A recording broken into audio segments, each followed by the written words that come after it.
2017 की गर्मियों में शाम के तकरीबन 8:30 बजे मुझे याद आया कि मुझे अपनी कार में पेट्रोल डलवाना था।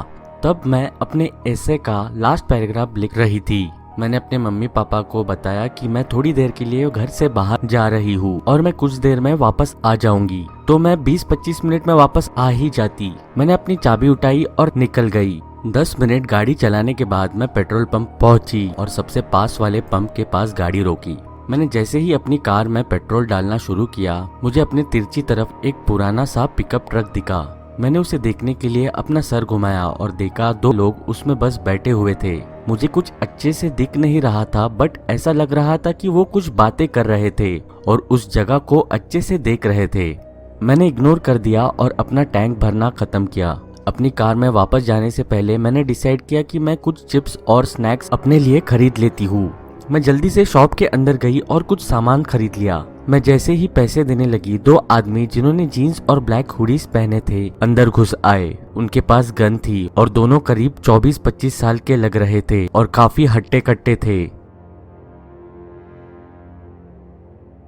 सब लोग नीचे बैठ जाओ, पहले आदमी ने चिल्लाया।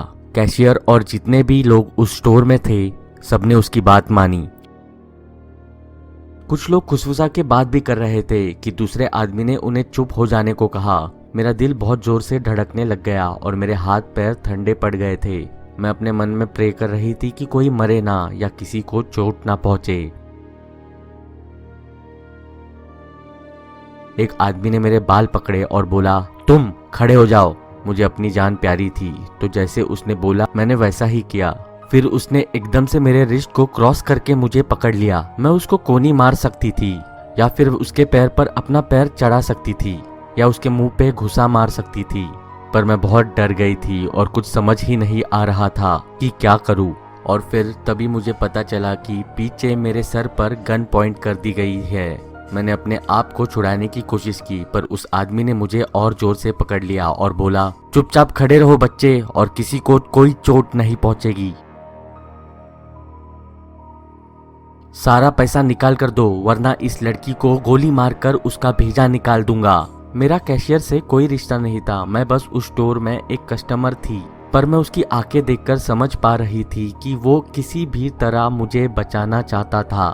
वो एक बूढ़ा आदमी था, तकरीबन 60 साल का, और उसके मुंह पर चश्मा था। मुझे पता था कि वो कुछ ज्यादा नहीं कर सकता था। उसने जल्दबाजी में कैश काउंटर खोला। जब वो उन्हें कैश दे रहा था, मुझे गन के ट्रिगर से छेड़छाड़ की आहट हुई और मैं बहुत ज्यादा डर गई। मैंने अपने आप को रोकने की बहुत कोशिश की, पर फिर मैं रोने लग गई। चुप रहने का भी कोई फायदा नहीं था, रो के शायद जान बच जाती। जब सारे पैसे उस आदमी के हाथ में आ गए, तभी अचानक से बाहर पुलिस सायरन्स की आवाज आने लगी।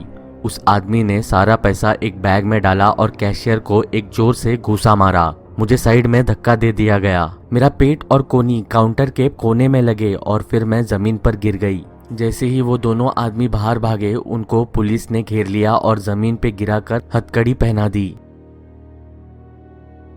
मेरी अभी सांस में सांस आई नहीं थी, पर मुझे कैशियर की चिंता हो रही थी। मैंने अपने आप को किसी तरह उठाया और कैश काउंटर के उस तरफ देखा। वैसे तो वो ठीक लग रहा था, बस उसकी राइट आंख ब्लैक हो रही थी और उसका चश्मा टूटा हुआ जमीन पर पड़ा था। सर आप ठीक है? मैंने उनसे पूछा। उस समय मेरा पेट बहुत दर्द हो रहा था। मुझे कुछ दिखाई नहीं दे रहा है अभी, पर मैं ठीक हो जाऊंगा, उसने जवाब दिया। क्या सब ठीक है? एक जानी पहचानी सी आवाज ने पूछा। वो एक पुलिस ऑफिसर थे जो मेरे पापा के खास दोस्त भी थे। सिर्फ हम दोनों को कुछ हेल्प की जरूरत है, मैंने कहा। ऑफिसर हमारी तरफ मुड़े और उन्होंने मुझे एकदम पहचान लिया और पूछा कि मैं ठीक हूँ। कैशियर और मैंने उनको सब कुछ बताया। बाकी के ऑफिसर्स भी आ गए और उन्होंने बाकी कस्टमर से कुछ पूछताछ की। पता लगा कि एक कस्टमर छुपके से बाथरूम में घुस गया था और उसने 911 पे कॉल कर दिया था, लुटेरे को बिना पता लगने दिए। जब पूछताछ खत्म हुई, मुझसे रहा नहीं गया और मैं बहुत जोर से रोने लग गई। इसलिए नहीं कि मुझे दर्द हो रहा था, पर इसलिए कि मैं अपनी लाइफ के सबसे खतरनाक एक्सपीरियंस को फेस किया था। मैं बस घर जाना चाहती थी और अपने पेट पे आइस पैक लगाना चाहती थी। कैशियर को स्ट्रेचर पे लेटाकर स्टोर से ले जाया गया। आपको दवाई की जरूरत है? ऑफिसर ने मुझसे पूछा। मैंने अपना सर ना में हिलाया और रोने लगी। मुझे बस अपने घर जाना है। मैं जब स्टोर के बाहर गई तब देखा कि पुलिस उस ट्रक की छानबीन कर रही थी जिसको मैंने पहले देखा था, और फिर मुझे समझ आया कि वो ट्रक उन दोनों लुटेरों का ही था। वो उस जगह को अच्छे से इसलिए देख रहे थे कि सही टाइम मिलने पर वो अटैक कर दे, और मुझे समझ आया कि उन्होंने मुझे देखते ही डिसाइड कर लिया था कि वो मुझे ही अपना मोहरा बनाएंगे। उस रात एक पुलिस कार ने मुझे फॉलो करके घर तक छोड़ा, और उस रात मैंने अपने आप से वादा किया कि कभी भी रात को ऐसी वैसी जगहों पर नहीं जाऊंगी।